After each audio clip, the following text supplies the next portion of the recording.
Hello दोस्तों, कैसे हैं आप सब। उम्मीद करता हूँ आप सब अच्छे होंगे। लो फिर एक बार एक नई कहानी के साथ आपका अपना दोस्त आपके अपने चैनल पर फिर से हाजिर है। उम्मीद है आपने अपना चैनल सब्सक्राइब कर लिया होगा। अगर नहीं किया है तो प्लीज़ अभी कर लें। दोस्तों, कुछ खौफनाक चीज़ें ऐसी होती है जिसका डर हमारे रोम रोम में समा जाता है और उसे भुलाना हमारे लिए मुश्किल नहीं होता, और इसे कहा जाता है परछाई। साल 2001 में एक परिवार में अजीब घटना ने सबको हिला कर रख दिया था। ये किस्सा काफ़ी पुरानी है पर है बहुत डरावनी, और आज मैं आपको सुनाने जा रहा हूँ। उम्मीद है आपको पसंद आएगी। एक गांव में पूनम नाम की एक औरत रहती थी जिसके 2 छोटे छोटे बच्चे थे, और वो अपने पति तथा बच्चों के साथ उसी गांव में अपना जीवन यापन सामान्य रूप से व्यतीत कर रही थी। पर एक दिन अचानक सब कुछ बदल गया। हुआ यूं कि एक रात गांव में बहुत तेज आंधी आई। आंधी इतनी तेज थी कि कई के झोपड़े उड़ गए, बड़े बड़े पेड़ टूटकर इधर उधर बिखर गए। गांव में हर व्यक्ति को हानि हुआ। किसी के घर टूट गए, किसी के फसलों को नुकसान हुआ, किसी के मकान गिर गए, कई पेड़ गिर गए, कई वाहन टूट गए।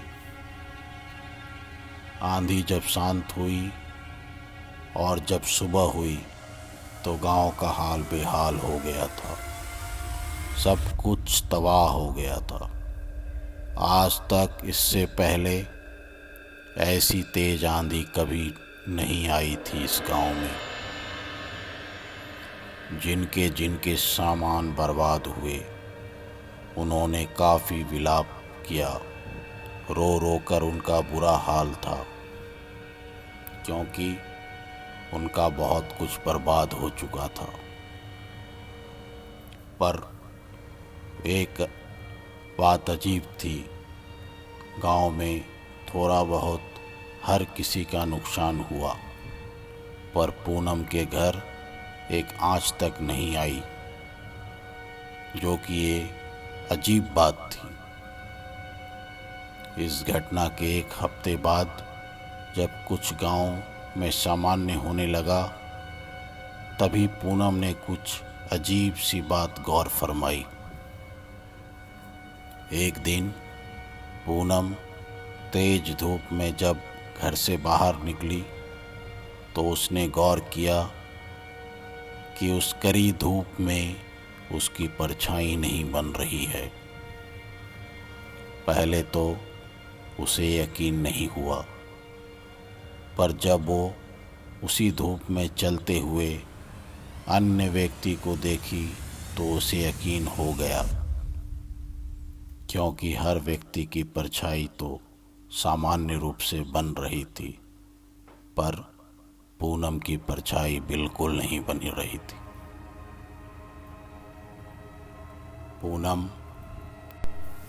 पूनम बहुत घबरा गई कि आखिर ये कैसी मुसीबत है। ये कैसे मुमकिन हो सकता है कि मेरी परछाई ही ना बने। उसने जब ये बात अपने पति को बताई तो उन लोगों को पूनम की बातों पर यकीन नहीं हुआ। पर जब पूनम अपने साथ धूप में ले जाकर ये दिखाई तो उनके होश उड़ जाते हैं। सचमुच में उसकी परछाई नहीं बन रही थी। पूनम एवं उसके पति ने यह सोचा कि इस बात की भनक किसी को भी नहीं लगने देंगे, वरना गांव वाले उन्हें शायद डायन समझ जाएंगे और उसे जान से मार देंगे। और इसी डर से उन्होंने इस बात को किसी को भी नहीं बताई। लेकिन पूनम इस बात को औरों से तो छिपा ली, पर अपने आप में घुट रही थी। पूनम की रातों की नींद उड़ गई थी। उसे हर वक्त ऐसा लगता था कि उसके शरीर से प्राण निकल गए होंगे। दिन में तो पूनम की परछाई नहीं बनती थी, पर रात के अंधेरे में उसे कई सारी परछाई अपने आसपास घूमती हुई नजर आती थी। पूनम को लगा कि आखिर इतनी सारी परछाई किसकी है। ये जानने के लिए वो अपने आँखों को छूने लगी। तभी वहाँ मौजूद सारी परछाई भी अपने आँखों को छूने लगी और वहाँ मौजूद सारी परछाई पूनम की ओर बढ़ने लगी और उन सबको अपनी ओर बढ़ते देख पूनम डर से बेहोश हो गई। पर तभी वहाँ उसके पति आकर पूनम को बेहोश देखकर उसके चेहरे पे पानी की छींटे मारते हैं, जिससे पूनम होश में आ जाती है। होश में आने के बाद वो सारी बातें अपने पति को बताती है, जिसके बाद वे लोग फैसला लेते हैं कि कल रात वो इस गांव को छोड़कर चले जाएंगे।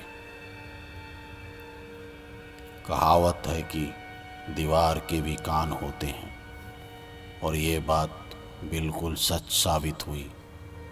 पता नहीं कैसे इस बात की भनक गांव वालों को लग गई थी और अगली ही सुबह सभी गांव वाले एकजुट होकर पूनम के घर आ धमके।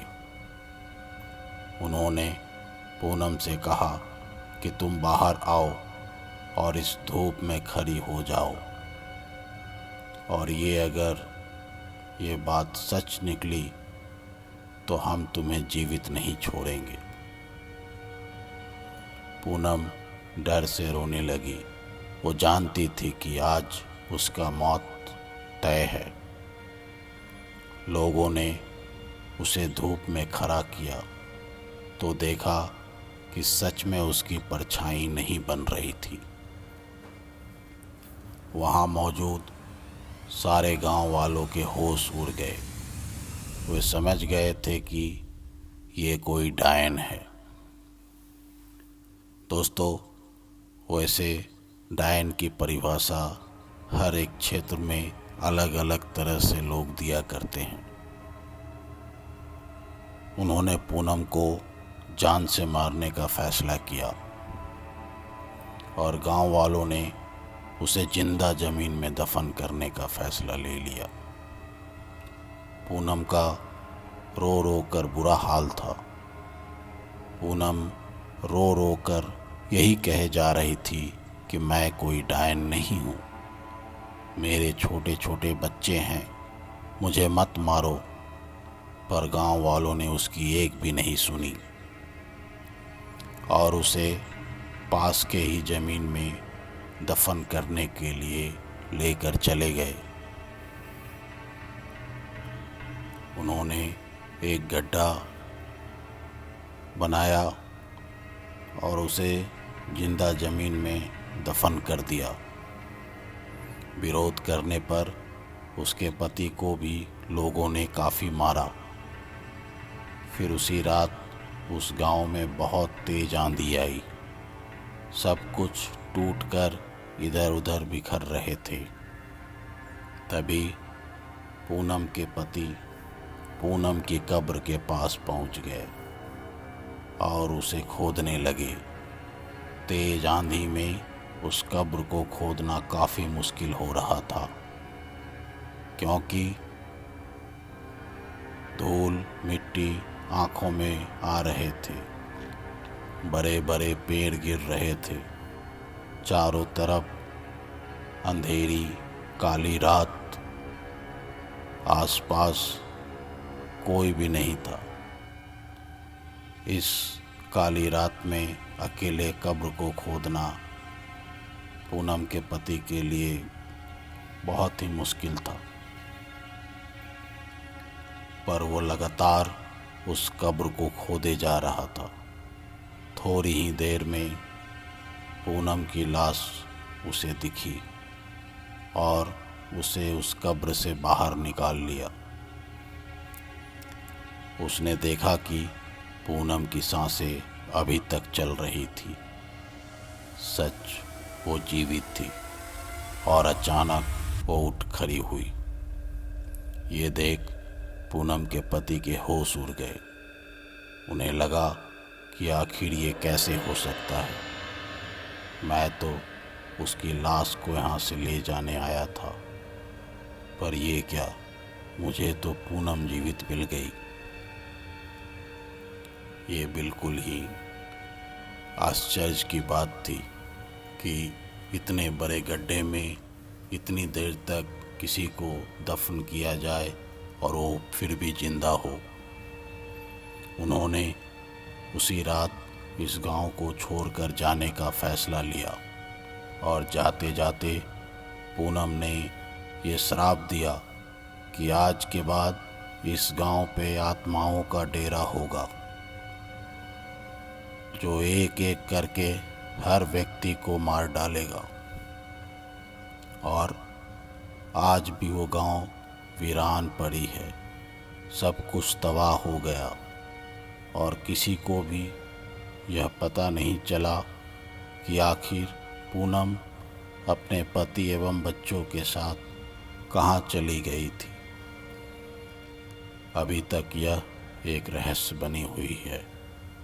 दोस्तों, ये कहानी सुनने के बाद आप सोच रहे होंगे कि क्या पूनम सही में डायन थी या उसके ऊपर यह इल्ज़ाम लगाया गया था। आपके कमेंट्स का मैं इंतज़ार करूंगा। कमेंट्स बॉक्स में अपना कमेंट्स डालें और इस कहानी को पूरा करें। धन्यवाद।